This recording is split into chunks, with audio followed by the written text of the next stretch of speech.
Welcome to the introductory model for DLE 650. And as you know from reviewing the syllabus clip, the focus of this course is on action research. This module will guide you through one of the most significant activities of your action research project, creating research questions. Having solid inquiry-based and personally relevant questions is key to a successful study. So we know action research is a specific research genre in education that's different from other types of education research. Action research is a systematic pursuit of personally important questions about our students and our teaching. So this kind of research comes specifically from your practice and inquiry about improving your professional practice. Action research is problem-solving engagement. You will be exploring ways to improve your practice. It's usually focused on curriculum, so you might be exploring different strategies or activities in your classroom. You might be exploring different groupings, relationships, but it's focused usually on improving curriculum and improving your practice in relationship to that curriculum. Action research yields change. In other words, at the end of the study, you will know how to be more efficient in your teaching practice. Marshall and Rossman have this very interesting perspective on action research, and they say one purpose of action research is to discover important questions, processes, and relationships, not just to test them. In other words, our action research process will help us discover our own questions. We're going to engage you in reflection about your practice that will yield questions for you to study. So, the questions for your project should come from your personal wonderings. Things that you wonder about, targeted at improving your teaching practice. For example, it might be something like, how can I hold better discussions in my classroom? Or it might be something like, how can I help students cite evidence from text? Or what strategies are effective for helping students cite evidence from texts? Questions about the relationships, either with adults or children at your school environment. So it might be, what factors influence the academic discussions in my classrooms? Or how can I help English learners feel more confident about participating in the academic classroom conversations? Or it might be something like, how can I pair or group students to support the citing of textual evidence? It might also be questions about your school's practices or policies. So the questions might be something like, how does the school's behavior policies influence the way students participate in discussions in my classroom? Or it might be something like, what role does the Common Core State Standards have in designing strategies or activities for citing textual evidence? Inquiry-oriented questions. All of our questions are going to be inquiry-oriented. So they're not going to try to solve yes and no questions, whether something works or doesn't work. Rather, it's going to talk about the effectiveness and improving our practice. So usually our questions are going to be how, what, or why curiosities that yield a thick description. They're going to give you a detailed narrative, an explanation, or reasoning around your question. Asking how much is not going to be enough. How much time? We're not going to just use a numeric answer to focus on our action research.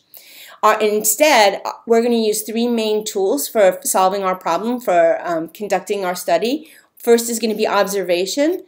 That will be either participant observation or non-participant observation in your classroom, in your peers' classrooms, at your school. All of the tools will be covered in more detail later in another module.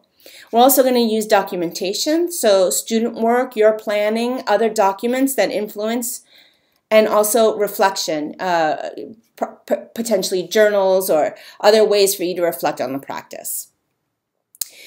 All of our questions, our inquiry-oriented questions for action research, are particular and specific to your context. So you're going to be looking at ideas and concepts in your particular setting. This isn't the place for universal wondering. So we're not going to do any large-scale studies on specific comprehension strategies or phonemic awareness.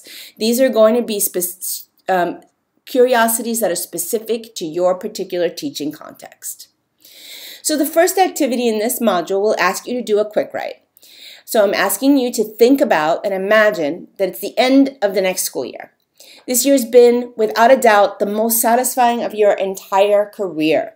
You left school glowing with good feelings about your work, your profession, about the impact your work is having on students. A close friend just asked you how your year went, and you reply that it was the best ever. When your friend asks you to share what specifically occurred that made you feel this way, what do you reply? So please pause the PowerPoint at this point and do a quick write. So spend about 5 minutes or so answering that question, telling your friend what made that the best year that you can imagine. I expect this will take at least a page, possibly a little bit longer. Go ahead and pause the PowerPoint now.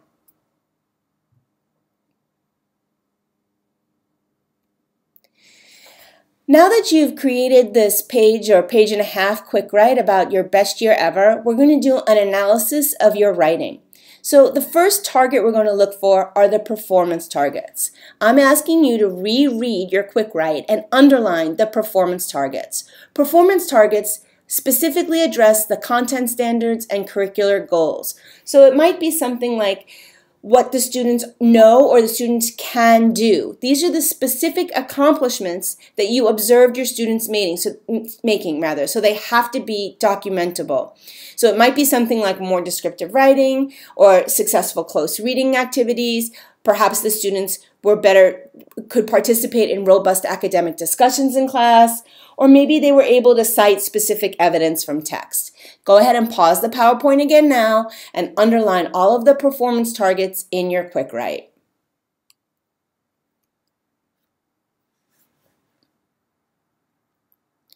After you've underlined the performance targets, we're going to now look for the process targets. The process targets are techniques or strategies that we already have in our repertoire or things that we want to include in our repertoire.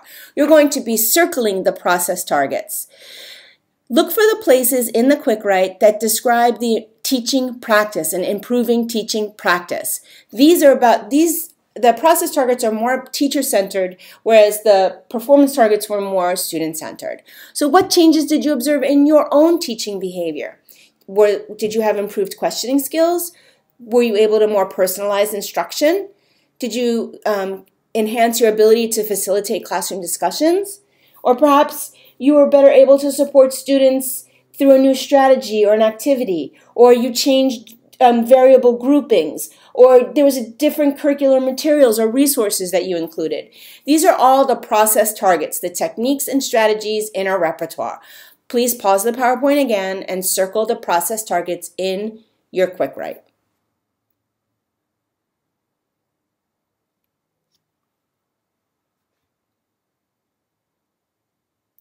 Finally, I'm going to ask you to do another read of your quick write, and in this time, please star the program targets. The program targets are focused on the outcome for the whole classroom or the school. So what specific changes did you observe in your room, or if you're doing it studying your 4th grade team or even at your school site? So this is perhaps the greater use of second language or a greater sense of community. If we continue that focus on discussion, it might be that you shifted the attention to discussion strategies. But this should be focused on the outcomes, and you must have evidence. In other words, it must be documentable. It's not just something that it's not a feeling or a sense, but you must have evidence to create a program target. Please pause the PowerPoint again and go back to your quick write for the last time.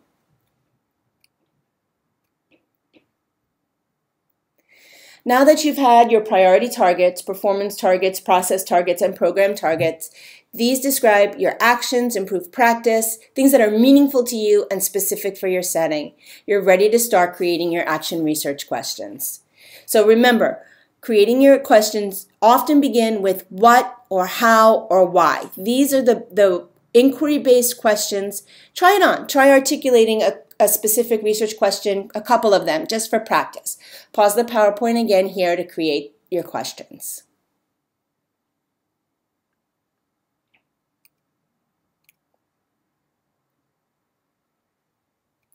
Now that you've given creating a questions a go, I want you to check the questions you've created against this checklist. This will help you determine if you've created potential research questions for your study this semester. So the first question I'd like you to think about is is your question directed at inquiry? So we're going to stay away from questions that can be answered by yes or no. If your question is a yes or no question, it's not going to work. Remember, these questions get at explanations or relationships. They ask how, what, or why. So it might be something like, what happens, or how does, or how is. Make sure your questions are focused on inquiry. The second part in our checklist is your question personalized for your school and setting. So I don't want you to wonder about citing evidence for the general population. I want your questions to be specific for your school, your classroom, your grade level team. They should be personalized. Is your question researchable in your context? In other words, is this manageable and can it be completed? Remember, we have 1 semester together. It's going to be a very fast-paced action research study that you'll be conducting. By the end of the semester, you will have gone through every part of the process. So is it manageable? If it's too large, it's not going to make sense for our particular purpose. And then finally, does your question pass the so what test? Is this meaningful to you? We only want you to study things that are important, relevant, and can improve your practice. Now that you've gone through all of the activities to help you create manageable and effective and solid research questions, let's discuss what you need to do to fulfill the requirements for the module. First, after you have these research questions, we want you to come up with some sub-questions. What are the smaller questions that will help you lead to the answer to the bigger questions? And we're going to ask you to list 4 potential sub-questions that directly lead back to your research question. Once you have this research question and the 4 sub-questions, we're going to ask you to post these to the discussion board by the assigned date. It'll be clearly marked on our Blackboard course. So your goal, your requirement rather, is for you to post the main question and all 4 sub-questions. After you post those questions, you're also going to be required to respond to at least 2 classmates' posts and help them determine the most effective sub-questions for their main questions. So everyone is going to be posting 4 sub-questions. We expect by the end you'll have 2 sub-questions that help you focus directly on your 1 main research question. So again, your requirement for this module is to post your main research question and the 4 sub-questions to the discussion board. In addition, you're required to respond to at least 2 classmates' posts and help them determine which of the 4 potential sub-questions would be most effective to help them answer their main question.